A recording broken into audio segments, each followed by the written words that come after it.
আপনার ওয়াইফকে অপহরণ করেছিল এই শেখ মুজিবের, তারপর গোলাম মোস্তফার ছেলে, এরা কামালের বন্ধু বান্ধবেরা, এটা নিজে ছিল। তো আপনার স্যার, আপনি এটার বিচার চেয়েছিলেন শেখ মুজিবের কাছে? আমার বউ করেন, জি কন্টিনিউ করেন স্যার এবার। হ্যাঁ, যে আপনি বিচার, আপনি প্রাইম মিনিস্টার, কারণ ঘটনাটা কি ছিল স্যার? ঘটনাটা কি ছিল স্যার একটু শুরু থেকে? এটা একটা মানে মজার ঘটনা। আচ্ছা, তুমি শুনতে চাও? তুমি তো আমার বইতে লেখা আছে যদিও। সবাই শুনতে চায় স্যার, সবাই, আমি একা, সবাই শুনতে চায়।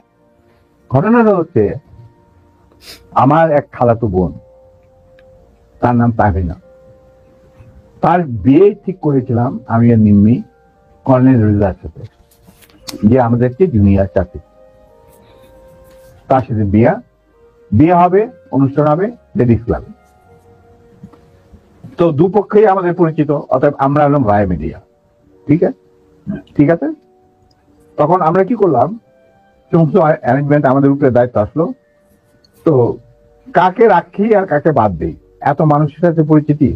তো আমরা যাই হোক বেশ ভালোই, প্রায় 2-3 হাজার লোকের মতো লোক ইনভাইট করা হলো, 2 তরফে।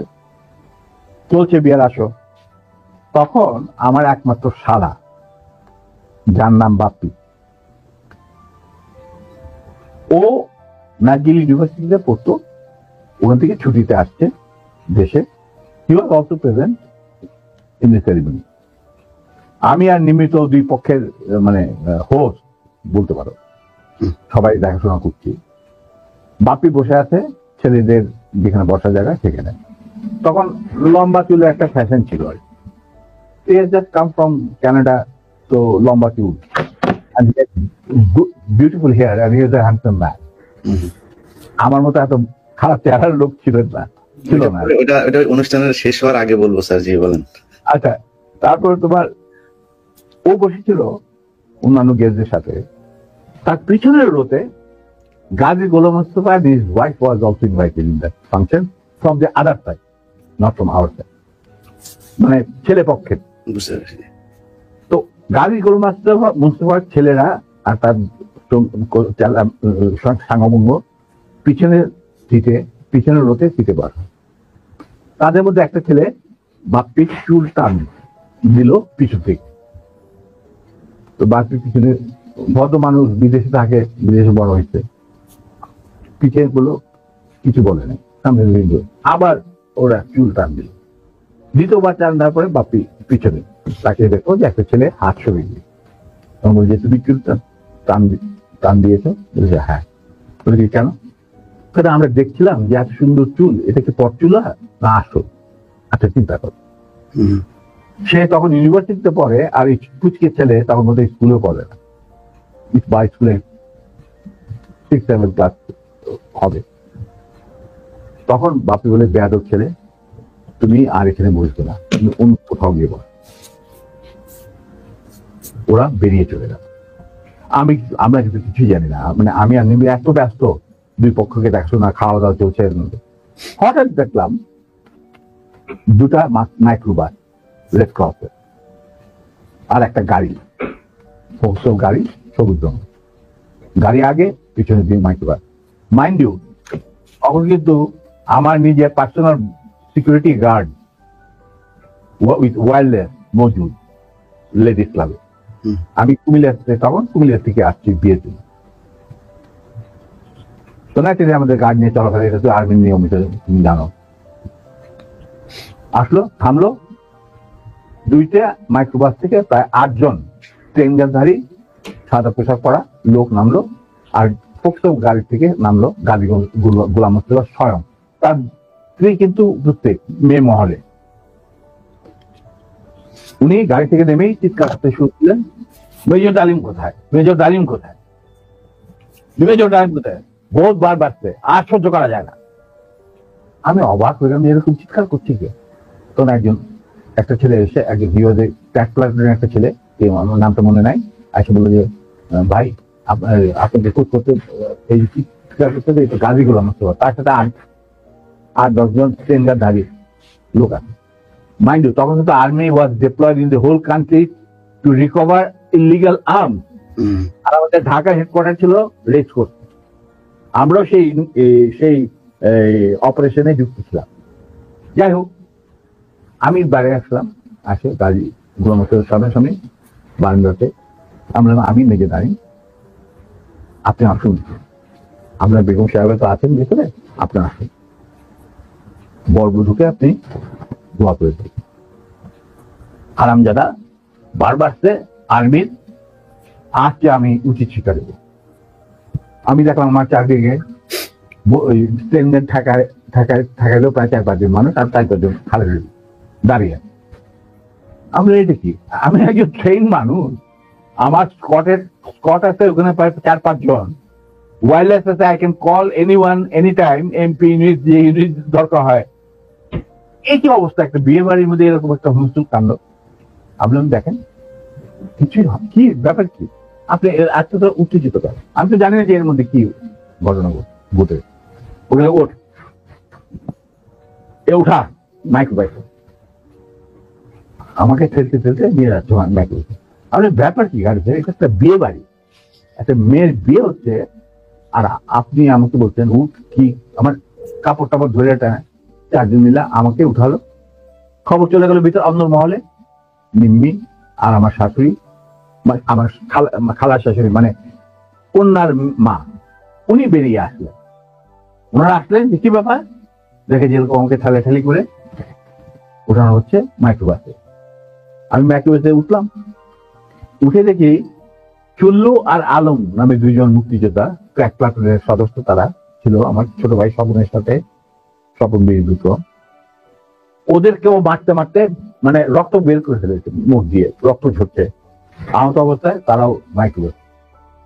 তখন আমার খালাম্মা গাছকে বললো, গাছে আপনি কি করছেন, আমার মেয়ের বিয়ে হচ্ছে, আর তারা বর পক্ষেরও কন্যা পক্ষেরও, কি হয়েছে কি, ওরা তো ব্যস্ত। মানে আমি ওদেরকে উচিত শিক্ষা দেবো, ওকে আমি উচিত শিক্ষা দেবো। তখন আমার স্ত্রী বললো যে আপনি তাকে একা নিয়ে যেতে পারবেন না, আপনি আমাকে সঙ্গে নিয়ে যেতে। ঠিক আছে চল, ওরেও ধাক্কা দিয়ে উঠায় দিল মাইক্রোবাসে। তখন আমার খালা বললেন, কাজী সাহেব আপনি কিন্তু বাড়াবাড়ি করছেন, ঠিক আছে, যেখানে আপনি নিয়ে যেতে চান আমিও যাবো থাকবো।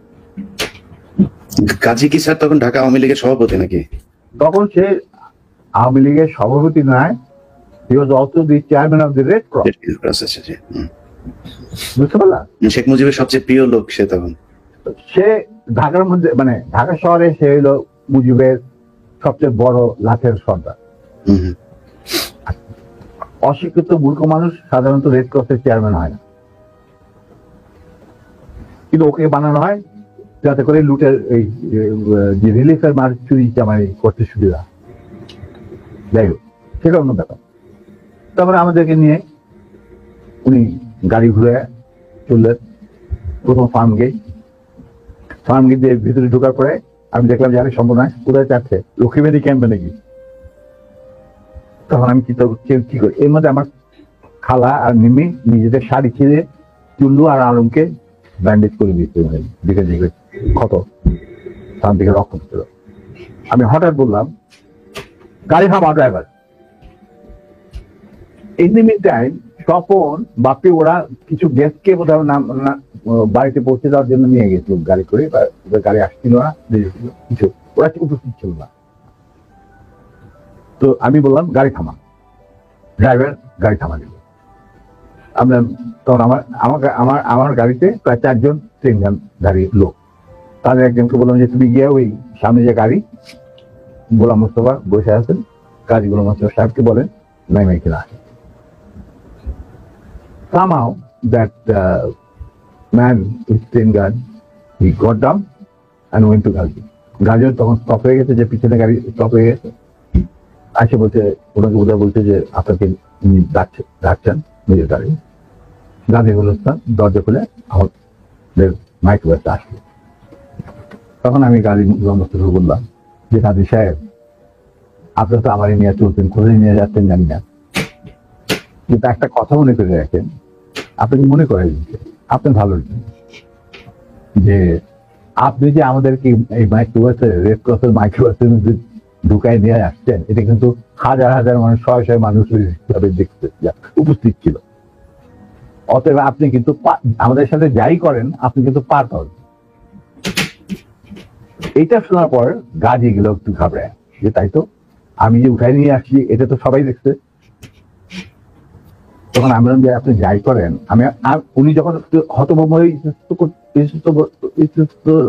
দেখাচ্ছে, আমি বললাম যে গাজী সাহেব, আমি আপনাকে একটা পরামর্শ দিই, আপনি যাই করেন আপনি শেখ সাহেবের কাছ থেকে আগে পারমিশনটা নিয়ে নেন, এছাড়া আপনি বাঁচতে পারবেন না।